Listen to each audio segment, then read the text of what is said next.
Welcome to Wild Women. So today we have a special guest to talk about Indigenous issues. Camille, can you introduce us? Yes, so today we have Kyrstin Dumont, and she's an activist, a model, and a creator. Can you tell us a little bit more about yourself and your work? Yeah, for sure. So right now I work full-time for the Government of Canada. I also do activism and advocacy work within the community.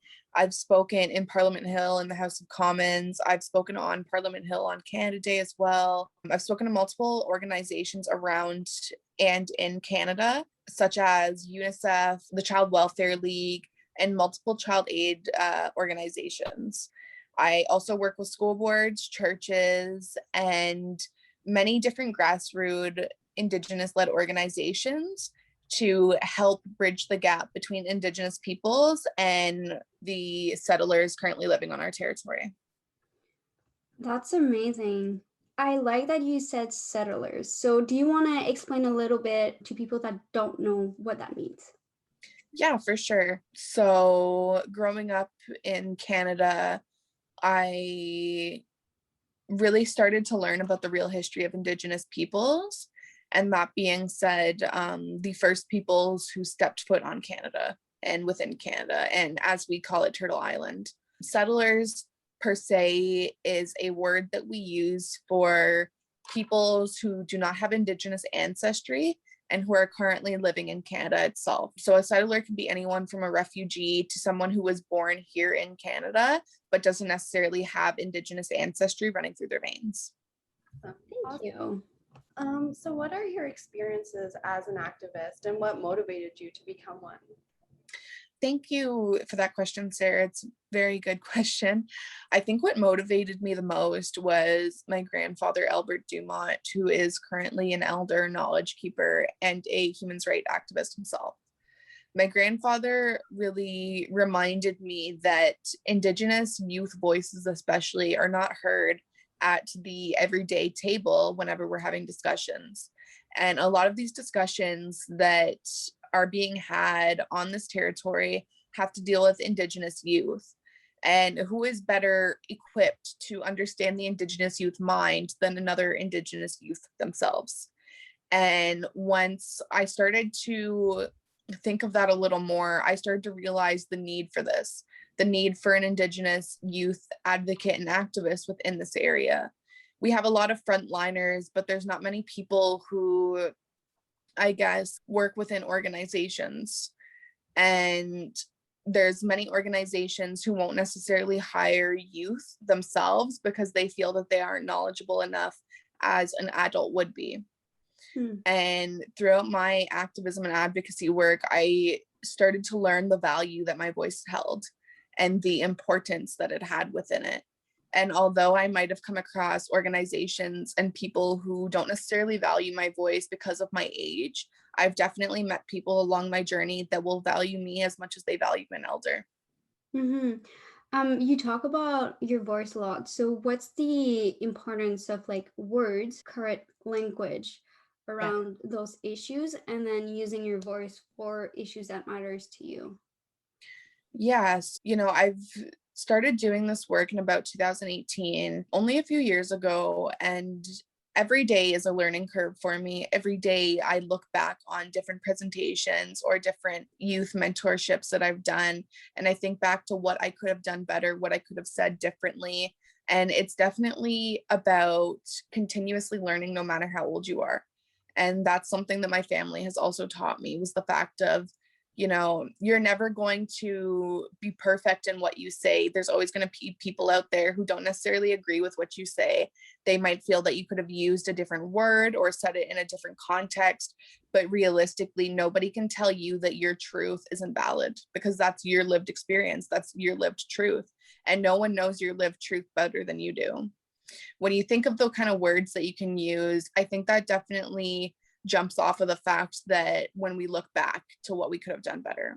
And every day I continuously look back to what I could have said differently, what I could have added. And sometimes I'm disappointed in myself that I didn't mention certain things. But at the end of the day, I know that I'll get another opportunity where I can bring this situation up again. Mm, I love that you're talking about like learning every day, because I do agree with that. And I think a lot of people are afraid of speaking out because they're Yeah. afraid of saying something wrong. So what would be your advice to someone that's afraid of being a wrong ally? I think when it comes with allyship, and I mentioned this a little bit within my, I guess, social media platforms. When you're being an ally, you really need to amplify Indigenous voices. So, not necessarily speaking for Indigenous people, but ensuring that their voices are heard in a westernized setting. A lot of the times when I speak with the government or organizations, that's a very westernized colonial setting. And the allies that stand behind me ensure that my voices are heard. They ensure that, oh, we missed Kyrstin. Would Kyrstin like to say anything? And they always ensure that my voice gets to have a second to speak and be heard. And I think that that's really important when thinking about allyship, is you're not necessarily speaking for the people or the culture, but you're bringing them up to speak for themselves. And when it comes to people who are unsure or scared, I would recommend to always just ask. There's nothing wrong in asking a question. And I think within this day and age, 2021, that like the question of allyship and what revolves around it needs to be asked more, because Indigenous people aren't going to condemn you for wondering how to be a better ally. If anything, they're going to uplift you. They're going to bring you up to help you become better allies to walk alongside us. And that's a lot of the work that I do within the community, is the fact of bridging that gap between Indigenous people and non-Indigenous peoples. Because as soon as we start to work together, we'll be so much stronger than if we were fighting against each other or working against each other. So that's what I see whenever I do my activism and advocacy work in the community. I love that. So do you have like an opinion on performative activism? I think that when we talk about performative activism, I've been at multiple protests and multiple, I guess, even just walks and stuff to raise awareness for certain things.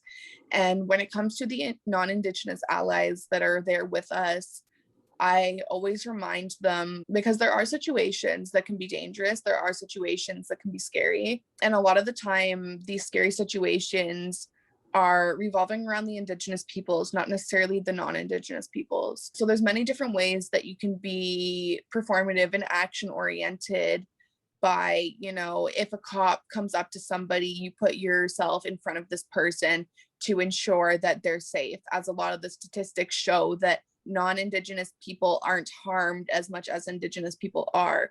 But whenever I say these things to my allies, I always remind them that if there's a situation that feels too dangerous for them, or that they're scared of getting hurt, do not put your life on the line. There's nothing wrong with wanting to keep yourself safe, because there are ways that you can keep other people safe around you while doing that. Even pulling up your phone and recording a situation helps so much. There's so many different ways that allies can, I guess, fight with us, stand with us, and be action orientated with us, that don't necessarily put their own lives on the line as well. Yeah.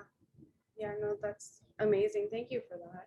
Now, what issues are the most urgent for Indigenous people in Canada, in your opinion? In my opinion, I guess I speak a lot about the missing and murdered Indigenous women issue.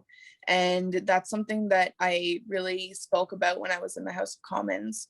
And when speaking about this ongoing topic, I think about my sister, who's 10 years younger than me. I'm 20 years old, my sister is 10, and I wonder about the world that she will be able to live in when she's my age. I wonder about the person that she will be when she's 30, 40, or has her own kids. What kind of world will we see then? I think that once Indigenous peoples can feel safe on their own lands and their own territories, that's when we can start working towards even bigger issues, such as the water crisis, such as the land crisis, the pollution crisis, as these are all important. And I don't think that one is necessarily more important than the other, but we cannot continuously do this kind of work if we don't feel safe on our own grounds. There's so many issues revolving around man camps, and man camps happen when pipelines get put into our lands. And these man camps actually also revolve around the missing and murdered Indigenous women statistic. as these men are located near reserves most of the time. And a lot of the time, women go missing due to these man camps because there are men out there that don't see value in our Indigenous women as Indigenous peoples do. I've done a lot of research about this specific topic, and it really, in my opinion, circles around every single situation that we are currently dealing with in Canada. How can we protest a pipeline if we are too scared of the men that are creating it? Mm-hmm. How can we protest the government if we are too scared of the government because of the fact that they will not do everything in their possibility to ensure that our women and girls brought home? There's just so much that relies around this topic that I feel that as long as we can start to feel safe and feel protected by the people that are supposed to be protecting us, then we can do the rest of the work that Creator had put us on this earth to do. I love how passionate you are, and like how I think you make it so that everybody can understand how important those issues are. Yeah, I appreciate that. Thank you, Camille. And do you think the pandemic has contributed or increased the discrimination amongst Indigenous people?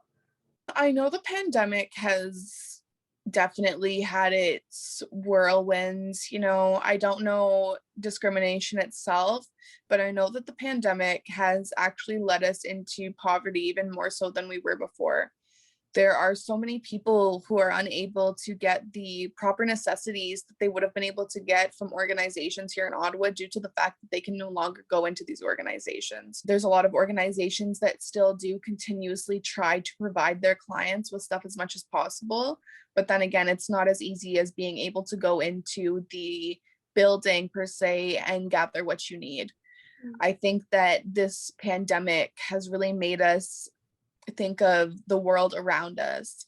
I know that there's Indigenous organizations and youth out there who are trying to bring back food sovereignty. So they're trying to grow their own plants, build greenhouses, grow food for generations to come so that they have a way to be able to keep nutrients within their bodies and sustain themselves throughout the winters, the summers, whatever months may be. I know that for myself, the pandemic has been both good and bad in so many different ways. There are a lot of opportunities out there right now to learn stuff from workshops due to everything being virtual. Workshops can now have more participants in them, but at the same time, if you would have to choose your everyday needs and necessities over a workshop, I think that Indigenous youth would choose being able to go back into these buildings and work with these organizations than being able to possibly get into a workshop for, hour or two a day. Mm-hmm. And I feel like it's also not everybody has access to technology, and it comes back to poverty as well, right? Yeah. Yeah. And honestly, I think a lot of settlers don't understand how dire the situation is when it comes to, the water crisis and stuff amongst those Indigenous communities. Can you talk about those situations and like how dire they actually are? Yeah, for sure. So, as I'm sure both of you ladies know, I'm located here in Ottawa, Ontario. My reservation is actually an hour and a half away from Ottawa on the Quebec side. An hour and a half away, and still some parts within my community do not have clean running water. We are an hour and a half away from the province, the capital of Canada, and still my community does not have clean running water. There have been so many situations where people in my community were afraid of their water jugs being stolen by other people within our community because of the fact of how bad the water crisis is there. Wow.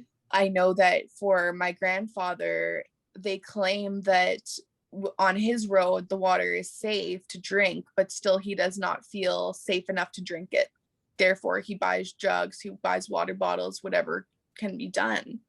And when we think of the way these communities are built, the fact that when the government had created these small plots of land to place Indigenous peoples on, you would think that these plots of land or these communities would have just as much resources as an everyday city would. And unfortunately, that's just not the case. When I think of community, I think of how strong my community is for being able to persevere no matter what issue is thrown in front of them. And it's just so saddening to know that because I grew up in the city, I was privileged. And privilege isn't a word that you will hear coming out of a lot of First Nations and Indigenous people's mouths. But when we look at our home communities, we really do have to acknowledge that we were privileged to grow up in a urbanized city where we could get clean running water. I don't have to boil my water, whereas my community does. I can completely go under my shower. There have been communities out there that can't even bathe in their own shower water because of how filthy it is. It's so disappointing whenever I think of it, and the fact that my community is still dealing with these things is heartbreaking. It's so depressing because there are so many people within communities that have to leave their own homes to come to urbanized cities just to get basic human needs and human rights. And when we think about that, we start to think about how important we are to the government, and why are we any less valued than anyone living in the city. When Trudeau got elected, he claimed that he would abolish, per se, the boil water issue around Canada within a 5-year limit. A few months ago, an update came around that he has decided it will take another 5 years. And there are still, if my math or my statistics are still correct, the last time I checked, there are still 51 Indigenous communities around Canada that do not have clean running water. And just the absolute disappointment in the fact that there are so many issues revolving around Canada and revolving around Indigenous peoples, and we have to start looking at the government itself. But yeah, so when we think about the government and Indigenous peoples, we have to start thinking about the way that they value us. And if the government itself won't value us, then why would everyday Canadian citizens value us? Why would the people who we see every day on the street value us if our own government, who is supposed to protect us, does not? And I know that racism is talked about a lot, but I don't think the government is talked about enough about how the way that they view us is almost like a mirror to the way that the everyday Canadian citizen will view us. A lot of the stuff that you hear in the news is the reason why Canadian citizens view us as drunks, alcoholics, drug addictions, and prostitutes. So many different stereotypes that are revolved around our people and our women that just don't necessarily add up. And when I think about my community, I really start to think about the education system there as well. And the fact of, when I was younger, I wanted to live within my community. I wanted to grow up because, yes, I was privileged to grow up in a city with clean running water and a lot of incredible opportunities, but I was kept away from learning my culture and the Indigenous lifestyle because of the fact that I grew up in an urbanized situation. And when I think about the school up there, it really starts to worry me because their grade 12 education is an equivalent to a grade 8 education here. Wow. Yeah, so when they start to diminish the education needs within these communities, and these youth graduate and decide to go to a bigger city to take college or university, they fall through the cracks of the system due to the fact that they were not ready to go to these places. And not every single community is like this, but I know that there are multiple communities like this that do not have the proper education as we do here in the city. We just need to start thinking of how we treat, or how the government treats, Indigenous peoples living on reservations and off of reservations. Definitely. And the irony in all this is that it dates back all the way to Marxist literature, where he states that the government is the executive committee for the privileged, right? So it's crazy to think that we still haven't realized that the government is part of like the root of that issue. You know what I mean? Yeah. But I think there's a lot of censoring going on, especially during the pandemic. You know, the government wants us to, you know, believe whatever they're saying.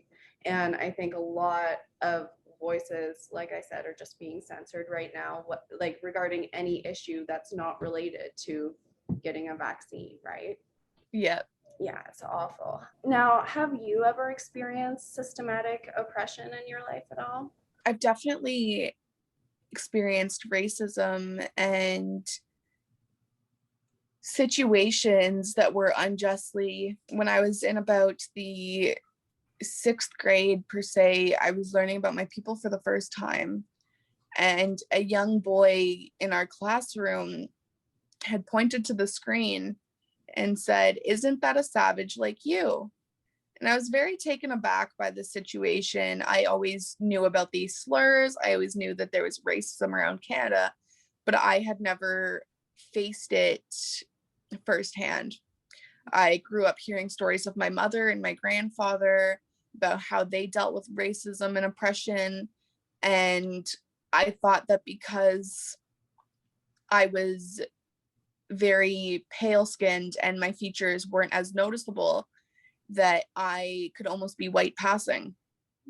And, you know, I did grow up in 2 different worlds, from different situations where I was white passing, and then different situations where people could visibly tell that I was Indigenous. And unfortunately, that was just one of them. And I always grew up in a very prideful family of our Algonquin heritage. My family was never scared to be who they were. They were never ashamed to be Indigenous or have Indigenous blood running through their veins. So when I had this situation happen to me, I was very conflicted, very confused, didn't know what to do. I went to my grandfather the next day. I told him about the situation, asked him what I should have done. And he advised me that I will always meet people in my lifetime, no matter how young or old, that will dislike me because of my bloodline, that will dislike me because of my heritage and my culture. I was very confused in the 6th grade because I didn't understand the hatred. I thought that our world had become more caring than the world that my mother and my grandfather grew up in.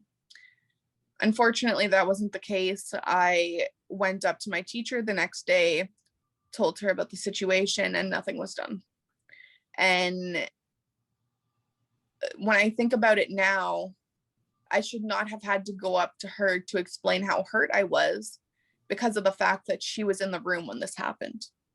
She was visibly present when this young man called me a savage when I was about 11 years old.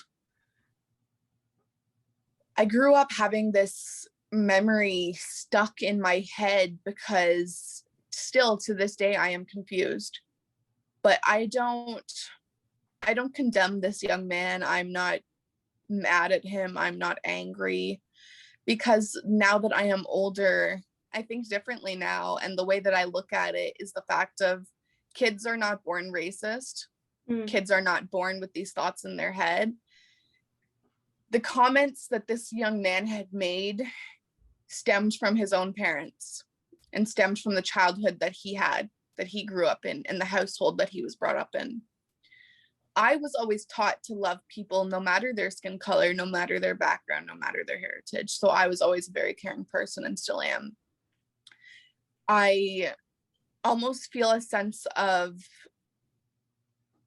apology and sadness for this young man, due to the fact that he clearly grew up in a household that did not like people that did not look like them. And I start to think of my mother when she was in about the 4th grade. She was walking to the store with my grandmother. She waited outside, and my grandmother is a very visibly white woman. She has Irish ancestry. My mother is half Algonquin, half Irish. And my grandmother went inside. My mom stayed outside. They were living in the glebe at this point. It was just a store right down the street from their house. A man had exited the store and walked past my mom, noticed that she had very tan skin and very visibly Indigenous features. My mother was in the 4th grade when she was spat in the face by a grown man. She didn't even wipe it off of her face because she was worried that her mother would not believe her. 2 minutes later, my grandmother walked outside, seen what would happen, and unfortunately, the man was no longer there. But that situation, just like mine, stayed in my mother's head for as long as she can remember. And situations like these make us confused about why people do not appreciate the color of our skin or our heritage just as much as we do. I think that when raising children, especially, we need to raise them with values that lie within diversity of Canada, that lie within the different people that you will find within Canada. Because obviously Canada is not filled with, settlers or like white people per se. There's people of all different ethnicities. And when we're raising kids, we need to raise them with love, with gratitude, with appreciation for all cultures. I think that racism could be lessened if we start raising loving children instead of raising hateful adults. I can't even imagine like how hurtful that must be. I'm sure that it has happened to many, many people. Yeah. And I think that part of the problem might also be that like in school, they don't, like the system doesn't teach us like the right history. Yeah. Like I remember in my class in university now, I just found out events that happened and that are like awful and that happen right here in Canada, and yet we don't learn about it in like high school or in elementary school. Yeah, and one thing that we have to remember too is that these histories were not written by the Indigenous people. It was written by settlers. So like the truth that they had come up with is not really the voices of the Indigenous people. We're not actually learning, from them, and we're not learning the right history. And I studied a lot about Indigenous studies this year, and one of the anthropologists actually wrote an article about the anthropology of refusal. And basically what she means by that is that researchers refusing to write about something that they don't have the right to write about. And that includes a history that you haven't lived, that includes like I guess imposing on people's histories when they don't want to talk about it or when they don't want you talking about it. And I think that's really important, and it goes back to what you said about that allyship, where we should give you the stage or give you the ability to hear your voice. Yeah. And going back to Indigenous communities and heritages and so on, can you tell us about what the role of women in Indigenous communities? Yeah, so every community is different. I know that for a majority of them, the women hold titles of matriarchy, which is a woman leader. Therefore, a lot of the time, women would be the frontliners of situations. Women would be the warriors within the, I guess, protests, walks, ceremonies. And a lot of the time, women are the, per se, like almost like the head of the household. So when Indigenous peoples are raised by matriarchs, they grow up to be strong, caring men, strong women. And for my household, I grew up a single child. Therefore, my mother was a matriarch in my eyes. And that's why I am who I am today, is because I was raised with the utmost compassion, diversity, and respect for all peoples. Women have a very sacred role to play in Indigenous communities, no matter what it may be. We call the earth Mother Earth due to the fact that there's always water around it. And it's almost like the water that we hold within our stomachs when we're carrying a child. So Indigenous people see that we are all children of Mother Earth, or children of the Creator. And there's definitely different communities have different laws and ideals, such as hereditary chiefs, and not all chiefs are necessarily women. Some are men, some are this, some are that, but within the majority of the communities, women are viewed as matriarchs and the strong title holders within the family, if that makes sense.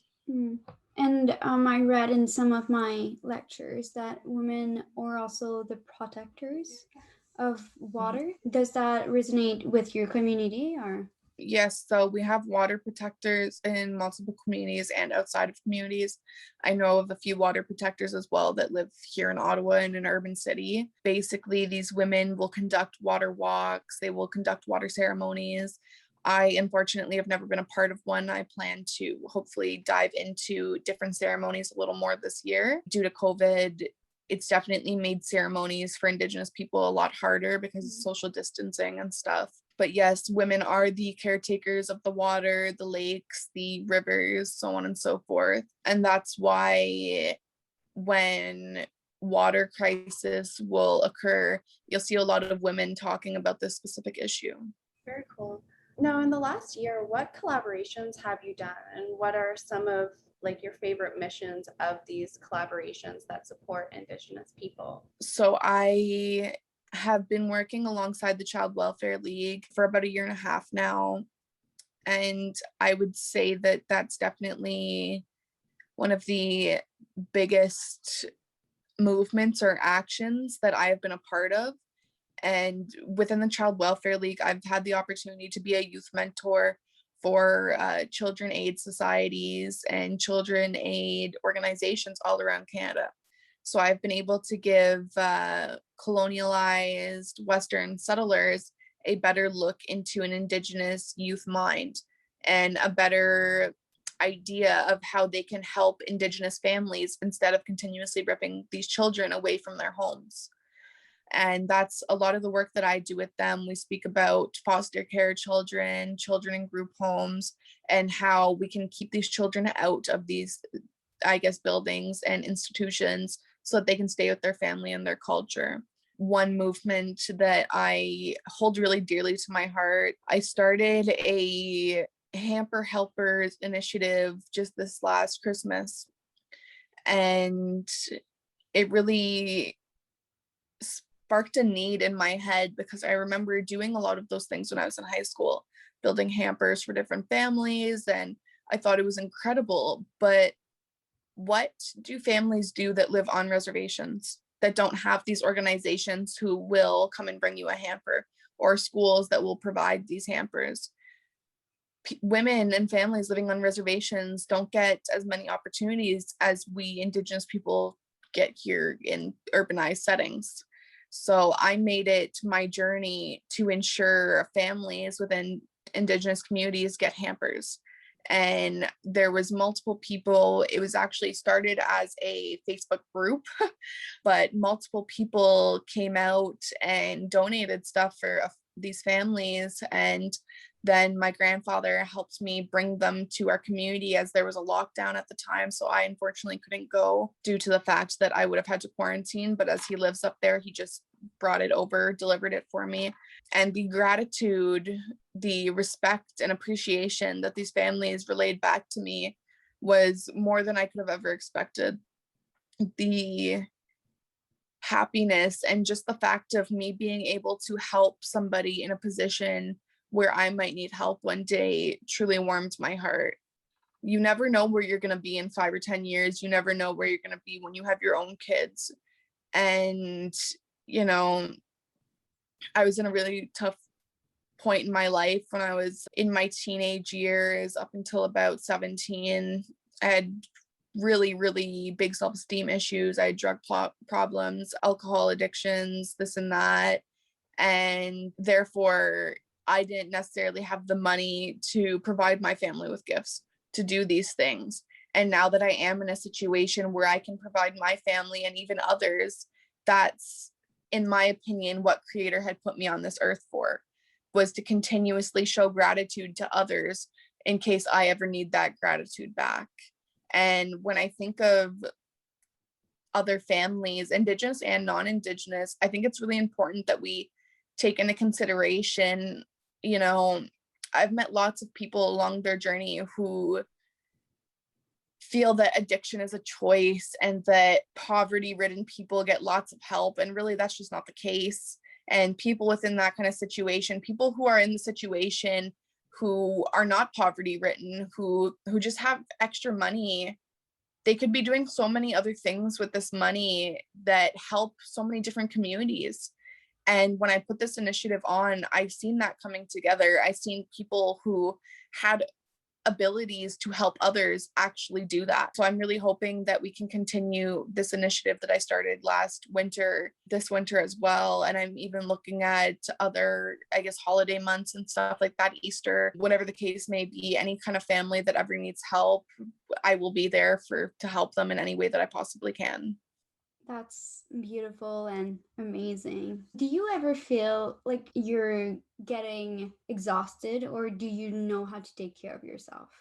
It's a really great question. You know, I definitely get exhausted. I get tired. I still deal with mental health issues. Like, I guess everyone has their own mental health journey. But when I look back to who I was a few years ago, and even just my age, I'm a very young person. A lot of my other friends are, you know, like partying, doing this, doing that. And sometimes it gets concerning that maybe I'm not doing the right thing, maybe I'm not doing enough, and that it becomes very tiring on my soul. It becomes very tiring trying to do the work of somebody who should be 30, because a lot of the time the people I work with are so much older, and they continuously validate me and remind me that, you know, I'm just as important as they are. But still, you always have this little thought in your head, like, can you be doing more? Are you doing enough? Are you doing the right thing? And I know that a lot of other activists and advocate folks out there probably have these same questions running through their heads. They probably wonder if they're doing enough. Are they doing it correctly? What can they change? And a lot of the time I try to push that feeling back, but that's necessarily not the right thing to do. You know, you can't just push your emotions back, because eventually you'll just explode. And I've come to learn that. I try to now spend as much time as possible with my peers, my friends, my family members, because they are what keep me sane. They are reminding me every day that the work I do within the community is right, no matter who tells me it's wrong. The work that I'm doing is helping them, no matter, you know, whether I'm helping 100 people, even if I'm helping one person or change one person's mind, that's exactly why I do what I do. So I think that when we're thinking of our immense emotion and feelings, we need to remember that what you are doing is enough. You know, if you can change one person's mind or help one person's life, that's all that matters. Because that one person will remember that. That one person will continuously bring what you said and say it to like 10 other people. And then if they change one person's mind, you've just changed 2 people's mind. And if you're helping someone, you can only help one person, that one person will remember it. But that one person will take it upon themselves to go help another family. And it's a cycle. That's what I've started to notice. It's a cycle. And no matter how many people are negative, that's never going to take away from the work that you've done. I definitely am concerned sometimes. I get very negative responses from people on social media. Social media warriors are probably the worst thing that an activist can ever come by. And I used to be a very hot-headed person. I try to keep my emotions at a very good level, but sometimes, it can still be a little too much and you can get aggravated. And eventually, there's just going to be people out there who are going to message you out of the blue and try and tear you down. And it's not your job to educate the uneducated. It's not your job to educate people who don't want to be educated. My job is to educate people who want to be educated, who are willing to learn, not people who just want to try and challenge your ideas of what Canada is. So I think when it comes to your feelings and your mental health and your well-being, you just need to remember that what you're doing is correct, what you're doing is enough, what you're doing is valid. And if you ever come across somebody that doesn't feel that same way, you just need to block it out, whether you block them on social media or actually block them out from your head and you can no longer hear them speaking. That's the only thing that's going to keep you sane throughout everything that tries to tear you down along this journey. It's awful that there's so many people out there that are looking for conflict.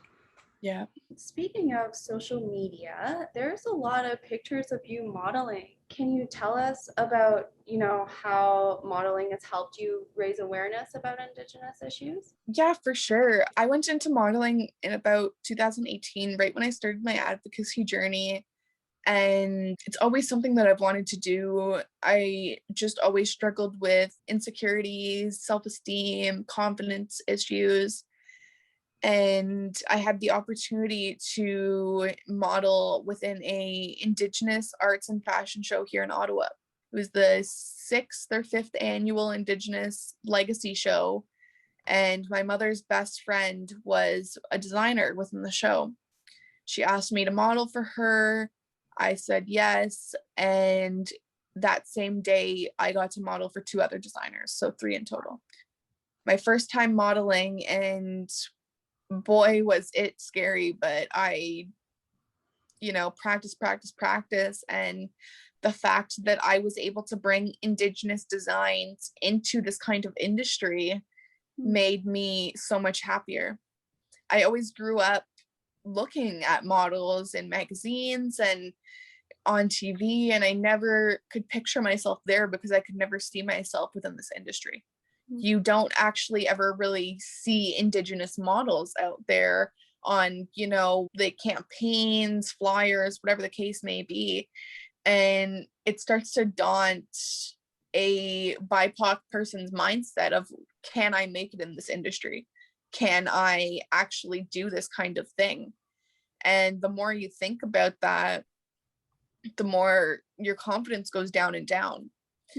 So when I got the opportunity to do this, I knew that this was something that I really enjoyed. And the fact that I was able to bring and represent my own people brought me a sense of calmness and a sense of gratitude.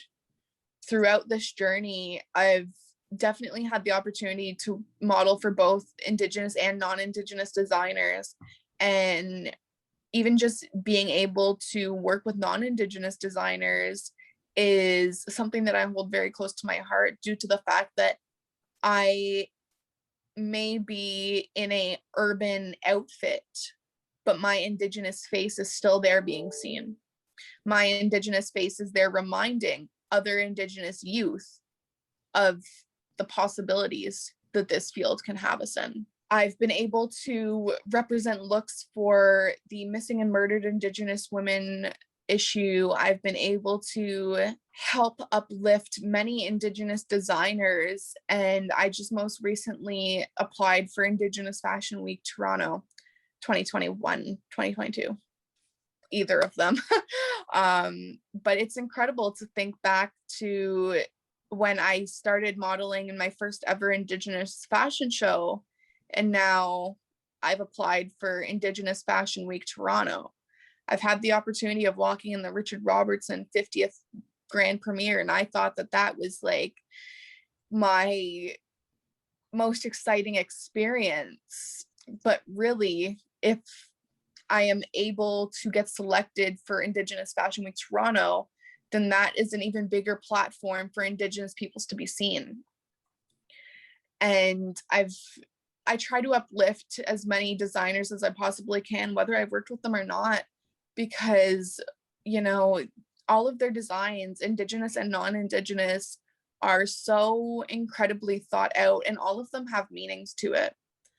A few months ago, had walked or did a photo shoot for House of Harkonnen, and she is all about uplifting plus sizes and the BIPOC people, the LGBTQ people, and uplifting all of the communities who are continuously pushed down. Jessica Harkonnen had most of the time worked with plus size models, and she specifically made a outfit to fit my body just so that she could have Indigenous representation within her photo shoot. And Jessica is the kind of designer that reminds me that although there are so many differences within this industry, there are so many ways to be inclusive. Mm-hmm. And I point on inclusivity because although my journey has been successful and beautiful and bright, there have been situations that weren't as pretty and weren't as colorful. I really struggled with eating for as long as I can remember. I've thankfully overcome that now. But when I was in modeling, everyone used to, I guess, like hype me up, as the kids say, about like my size, saying that I was perfect for this industry. But then I came across two designers who actually took me off of their list due to how small I was.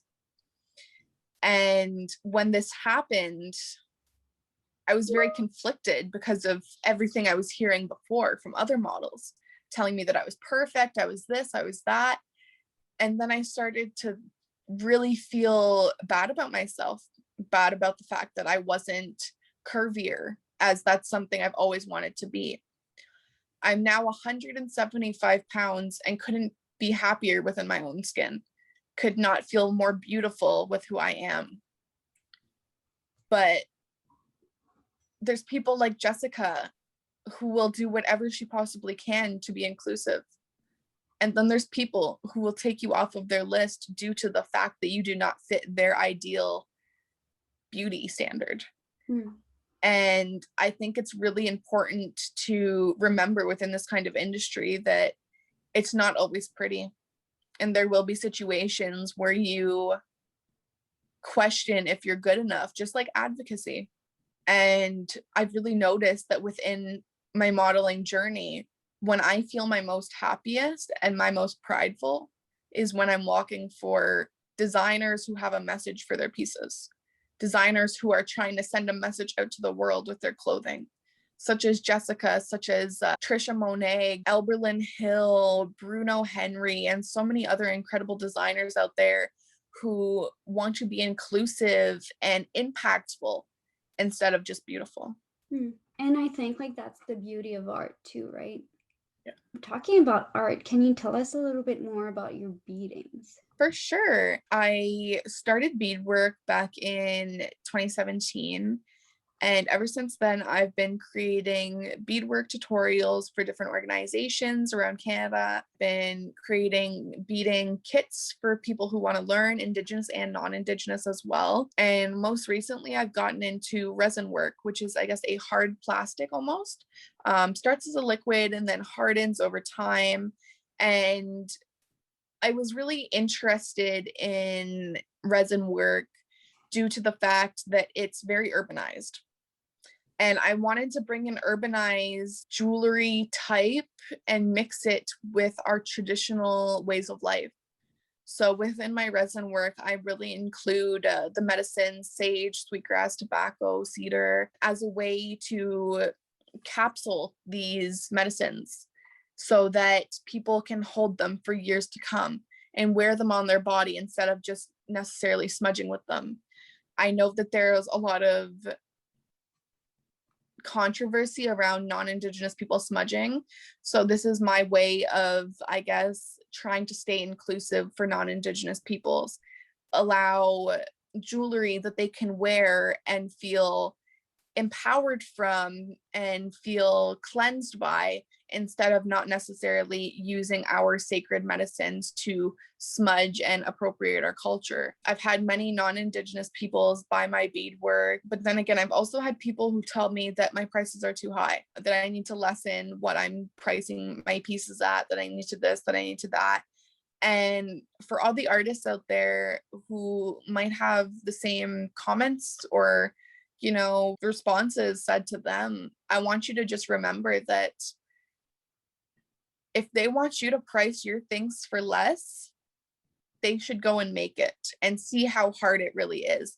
See the time that it takes, the love that it takes to put into these pieces to get them right, and the frustration that it takes getting your finger poked by a needle every time you're beading. I think that people really downprice the work that Indigenous peoples do, and that's just not the way to go. I learned that when I was working at Manitoba Muckalucks, when we would have people come in wanting an Indigenous made boot, which were our story boots at the time, all made by Indigenous women and Indigenous men around Canada. And these shoes, these boots, were priced at about $1,000 to $1,300. And it's because they were handmade, they had fur, they had beadwork. And then there were the, I guess, factory made boots that could range around $60 to $300. And still, you will meet people who don't necessarily want to pay for a handmade boot, but don't like that it is made in a factory. And when you're trying to work with people to be able to have things that can be affordable, they need to remember the time that gets put into the non-affordable items that not necessarily everyone can buy. So just to finish off this question, never feel bad on what you're pricing your items for. Never feel ashamed or question yourself, because your work is valued. Your work should be priced at whatever you feel your time is worth. And no one can tell you what you are worth except for yourself. I love that. So how can someone appreciate the Indigenous culture without doing cultural appropriation, for someone that like doesn't understand the difference? Yeah, well, I think it all comes around to like, the question that I've heard a lot is, can we buy jewelry? Can we buy beadwork? Can we do this? Can we do that? And you know, traditionally, yes, beadwork is something that we wear very often, such as these earrings. But that's not to say that non-Indigenous people can't purchase these items and wear them with pride as well. As long as your intentions are pure and respectful, I don't see an issue with purchasing Indigenous made items.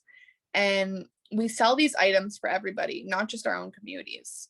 When it comes to the use of sage and sweetgrass and tobacco and cedar for smudging purposes, I think that it's very important to take into consideration the other kinds of herbs that you can use. There are so many different things that are not specified for Indigenous communities that you can use to cleanse yourself with. White sage is actually, there's a loss of it right now in certain parts of Canada due to the fact of overusage. And this overusage happens by non-Indigenous peoples and Sephora making witch kits and this and that and so many different things. But as long as your intentions are pure and you research the different things that you can use and even ask an Indigenous person, I don't see any harm in that. I've had multiple people that I don't even know DM me asking me different questions, and I'm always like ready to be helpful, to answer whatever I can as respectfully as I can. I had one young woman, I guess, ask me where she could buy sage because she wanted to cleanse her house. And I just respectfully explained to her that, you know, there are so many other herbs and things that she could use, but I recommend not using sage, as that is specific to Indigenous cultures and Indigenous peoples. And it's a very sacred plant within our communities. So I guess it all goes like around the way that non-Indigenous people are using our products or are using our beadwork, our jewelry, whatever the case may be. As long as your intentions are pure, thought out, and respectful, there's no issue.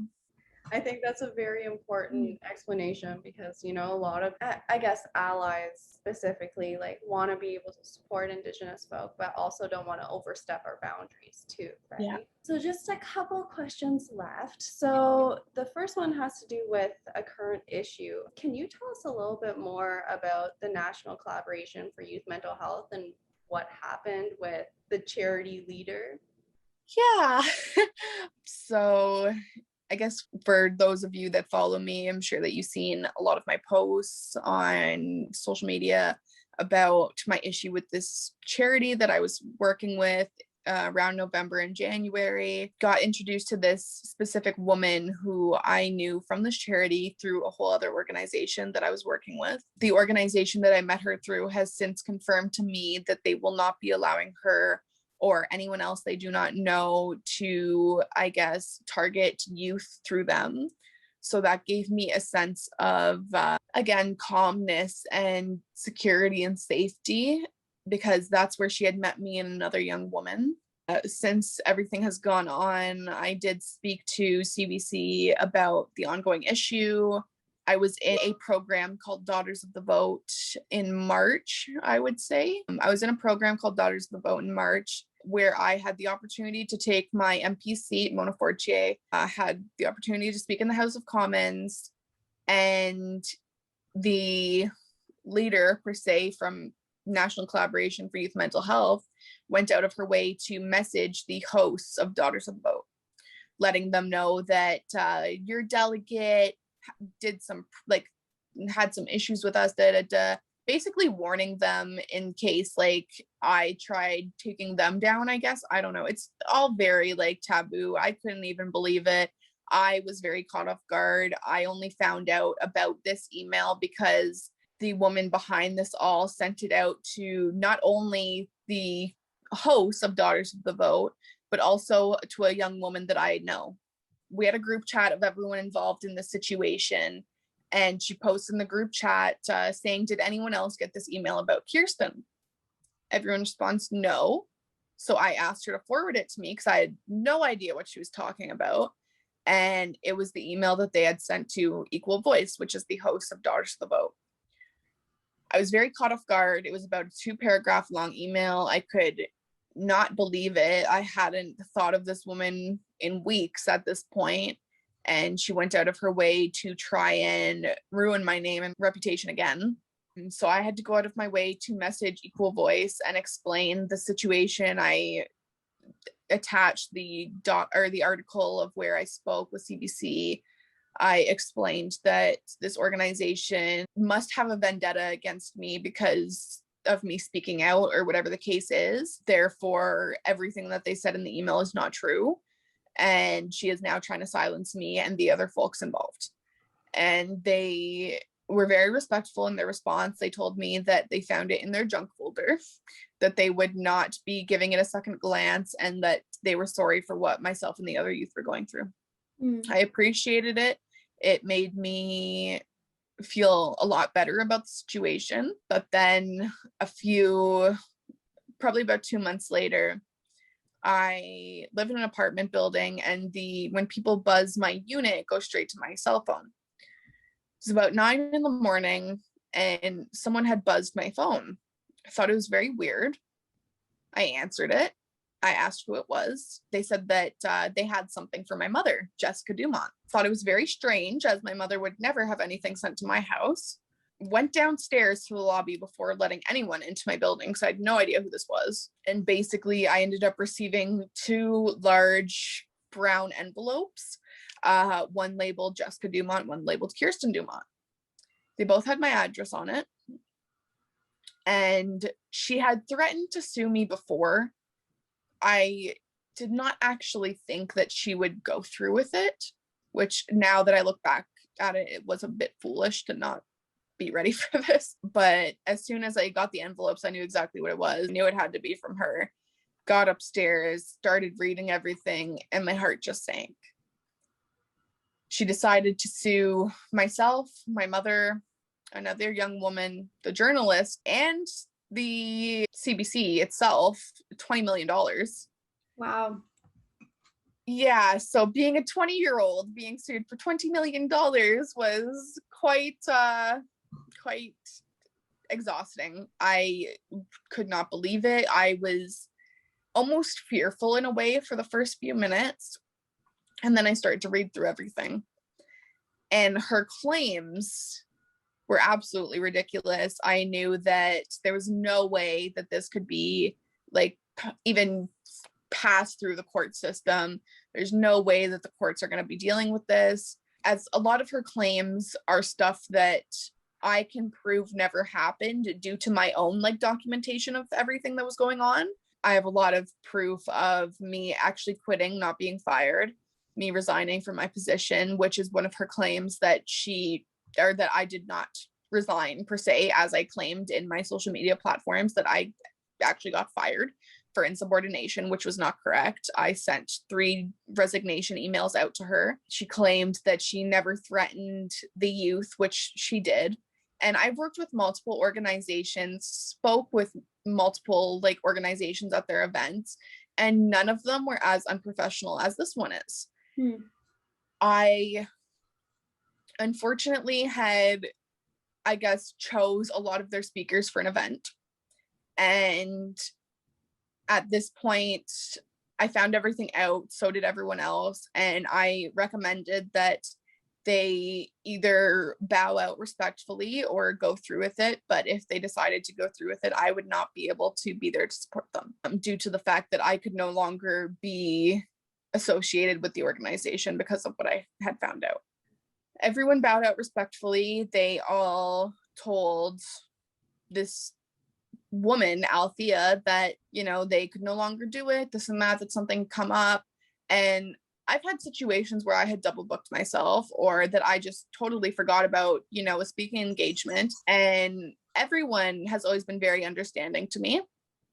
Althea's response to these emails was that unless you are terminally ill or someone from your family died 3 days prior to this event and you can prove it, then you can no longer speak. Yeah, so basically send me a death certificate or you're still speaking, which is absolutely crazy for an organization that claims to want to benefit youth mental health. They were actually destroying it. With multiple organizations, the ones I've worked with at least, have always been very considerate of whenever I would speak on hard topics. They'd be like, are you sure, Kyrstin? Are you sure like this isn't going to trigger anything? Is it going to be okay? And I always say, yes, it's fine, because I have faith in the organization itself. For a lot of these youth, they bowed out respectfully. I thought what they said was great. Unfortunately, did not end very well. When the conference did happen, I noticed that she actually stole multiple clips from other people, other creators. I'm not sure if any of you have heard of Notorious Cree, but he is a TikToker who does viral dances, viral Indigenous dances. And they stole one of his TikToks, or 2 of his TikToks, from his platform. I was able to get in contact with him and asked him if he had gave them permission to do so, use his videos, or if he was actually planning on working with this organization. Told me he had never heard of the organization before. I showed him an article where they claimed that they would be like promoting him, basically saying that he was going to be speaking, this and that. And then later that day, it was about a 3-hour long video, but you can very easily tell which videos were self-recorded, such as, you know, this, or which videos were taken from a different platform. There was one video where there was a young woman actually being interviewed. She was clearly sitting at like within some kind of news station being interviewed. You can actually see the other person's hand on the corner of the screen. So it's almost like they cropped it to get this woman's own perspective of it. And then I found out that not only did they steal, you know, like TikToks from people and news pieces, but they had stolen one of my own videos. And that was probably the biggest slap in the face I could think of before I received this lawsuit. I created a video for Algonquin College when they were planning or considering on working with National Collaboration for Youth Mental Health. They needed promo videos to give to their school to show like, oh, this organization is good. So I spoke a bit on my own mental health struggles. I spoke about my sister and my like siblings' mental health struggles, thinking that it would only be shown to like a few people. She stole the video without my permission that was supposed to be going to Algonquin College, blacked out my face, and just used my audio. So, and when I brought it up to her, when I emailed her asking why my voice was in her conference, she said that it wasn't, that there was no indication that I was actually in the conference. At this point, I've let that situation go because I've come to learn that being the person that I am within the community, there's going to be a lot of situations where people use different clips. I am completely considerate of that at this point, but for an organization that I was battling with and then did this to me was a very big slap in my face, especially considering that I was speaking about my siblings' mental health struggles who are only about 10 years old. I received the lawsuit, I guess, and after that, it's been pretty silent from her. 3 days before she actually sent out the lawsuit, she posted on Twitter under a comment to somebody that she was currently in a lawsuit with CBC. And she was, I guess, mentioning the one that I had received, grouped us all together, but it's just so insane. There's still people that follow her. There's still people that like are signing up for these ridiculous workshops, and I have never in my life had an issue with an organization up until this day. This is the only organization within Ottawa and within Canada that I have had a problem with. And I think that goes to show how unprofessional they are. I have worked with so many organizations around Canada. I've been flown to Toronto to work with UNICEF. I've worked with multiple organizations around Ottawa as well. And still, this one organization that is supposed to be about empowering BIPOC people is actually trying to destroy them. So for people that have no clue, who is that woman and what did you find out? So from what I'm aware of, and this is what I believe, just have to say that for legal purposes, I guess. What I believe and what technically has been proven to me is the fact of the woman I was in contact with, who was Maxine Adwella, was actually an alias for Althea Reyes. Althea Reyes is originally from Toronto. She started an organization there called Equal Justice for Canada. Equal Justice had been proven to be fraudulent within the Ontario court systems. And then she moved on to NCYMH, National Collaboration for Youth Mental Health. It will say that it's been running for 18 years on their website, but they only became a registered organization in 2020 of June. I got in contact with this woman in November of 2020. So there's just very little things that nobody would even notice unless they did the research for it. Althea Reyes is a vexatious litigant, which means that she is no longer legally allowed to be in the court's room due to the fact that she has sued over 100 people. And she is now taking advantage of the legal system. This is one of the reasons why I do not think that this lawsuit will go any further than it has. From my knowledge and from what I believe, she filed this lawsuit under an alias of Kamala Tuari. If you Google me, you will find lots of information about me. You will find lots of photos, lots of articles, lots of different things I've been involved in. You will not find anything about Maxine Adwella. You will not find anything about Kamala Tuari. And you will not find anything about their executive director, Jacqueline Lawrence. While working there, I found out that Jacqueline Lawrence was not a real person. And that made my suspicions grow even stronger. I started to do a little bit of digging, and I noticed that the photo that they had previously, it has now been taken down, of their executive director, the woman looked very young. I have never seen someone so young be an executive director for an organization. I did a bit of researching. I checked out that other organization who somebody had led me to tell me that she had ran that one as well, which was Equal Justice. I found this same young woman's photo under their actors category. I messaged Maxine and a few other people, or I sent it to like multiple emails throughout this organization, but I questioned them as to why their executive director went by a different name on a different website. They decided to respond and tell me that she chose to use a different name for her acting career, as lots of artists do. I understood that, but then she dug her own hole by saying that I should know this, as Indigenous peoples use different names all the time. Oh.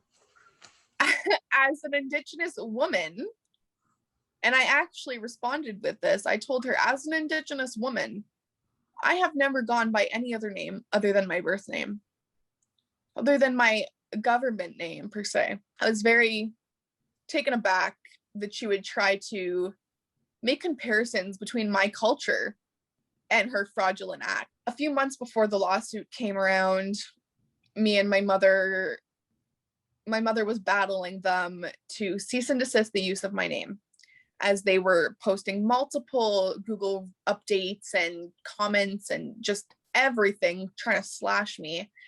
So my mother sent them a cease and desist saying, please stop using my daughter's name. Like, this is getting ridiculous. They decided to respond to her saying that the trauma that I claim to have endured by them was actually a, I guess, representation of my childhood with her. An organization had said this to a parent of a BIPOC youth. Never in my life have I heard of something like this happen. So then I got very furious because I did not understand why they were doing as much as they did. I went on to speak to my mom, and then I challenged them again about their executive director, because they told me that everything that I had known was incorrect, basically that I was crazy. I asked them again, if their executive director is real, why is that photo no longer there? Because they had taken it down. And the only reason why they took it down was because I actually got in contact with the young woman whose photo that belonged to. Oh, it wasn't even her picture. It was not it was a whole other woman's picture in Toronto, but they had it under a different name, and she did not hold that title. I found the young woman whose photo that belonged to, and I asked her, I was like, do you work for these people? And I sent her screenshots of her photo under the title of executive director and with the name Jacqueline Lawrence. She said, that is my photo, but that is not my name, and that is not the title I hold. It took her about half a day fighting with them to get her photo removed, because they asked her for identification that she was actually her, this and that, which doesn't make sense. It's such a brain twister, and that's exactly what I think that she tries to do, is make you confused in the own things that you're saying. Mm-hmm. When I brought up the fact that they took Jacqueline's photo down, she said that it was put up there accidentally. And I responded with, well, you could have taken it down when I addressed this a few months ago. They disregarded my email and sent me a cease and desist to stop talking to them. So lots of back and forth. At this point, you know, I hadn't really heard from them for a few months, thought it was over. And that's when I got the lawsuit. The amount of concerning red flags that I have grown to learn about regarding this woman in the organization is such a brain twister. When the article came out in March, so many people had said, oh, I can't wait till this turns out to be a movie, this and that, which is like, it's, when you think about it, you only hear about this stuff in movies. Yeah. You never actually think like, this is happening in my own city. It's crazy to think of the fact that there's a woman out there frauding so many different people, suing so many different people, suing for $20 million. I cannot believe it. She has sued Ashbury College. She has sued Big Brothers Big Sisters Canada. She has sued so many of her partners, her employees, so many different people, to the point where the courts had to label her a vexatious litigant so that she could no longer go there. And what her title means, it means that she has to go in front of a judge to be granted permission to file any kind of lawsuit, which is why she filed it under an alias. In Ontario, you can go by an alias as long as you're not doing anything fraudulent. So right now, what my lawyers are working on is to verify whether or not it is a real alias or not, whether it's a real person or not.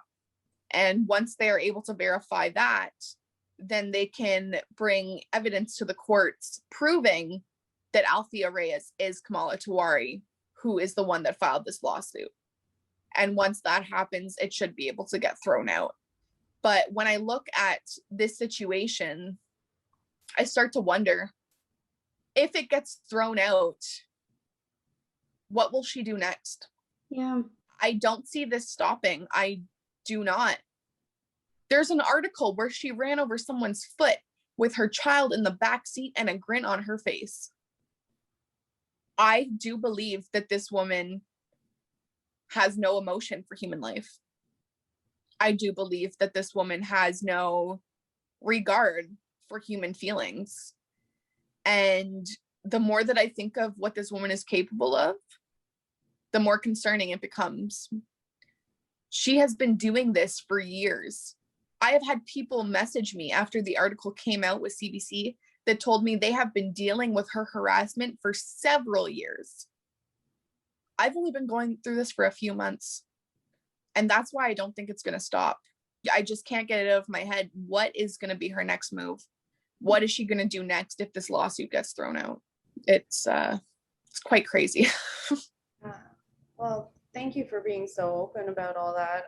I can't imagine how like the mix of emotions and of negative emotions that you must be feeling around this situation. But it's crazy. And crazy to think that people are getting away with it too, like Yeah. you'd think like to a point like they're gonna put you behind bars, right? Crazy. So to finish up, how can we better support and raise awareness to Indigenous issues as allies? I guess throughout the pandemic right now, one of the main things that allies can do is just continuously share about what's going on in Canada regarding Indigenous peoples, the boiled water issues, the missing and murdered Indigenous women statistics, the land issues, the pollution issues. And there's so many incredible people that folks can follow to stay up to date with concerns. And the more that you post these things or reshare them, the more the word gets out there. Indigenous peoples are only, if I'm getting my statistics correctly, 4% of the Canadian population. Therefore, we can share whatever we want, but it gets heard even louder once non-Indigenous people start to share it and circulate it around. So the more that you amplify Indigenous issues, not only Indigenous voices, is when people around Canada can start understanding the truth of what their country has been doing for thousands and thousands of years. Mm-hmm. And what we are still doing. Like I remember, I think maybe a year ago, I found an article saying that there was the government or the health system was forced sterilization of Indigenous women in the West. Like that would have never passed. Like it's against humans' right. And just like by sharing those things, I think it's so important. So thank you so much for opening up and being on here and sharing your voice with us. I appreciate that. Thank you so much for the invite from both of you. I appreciate being one of the interviewees and having my voice heard and valued even more. So thank you so much, Miigwech.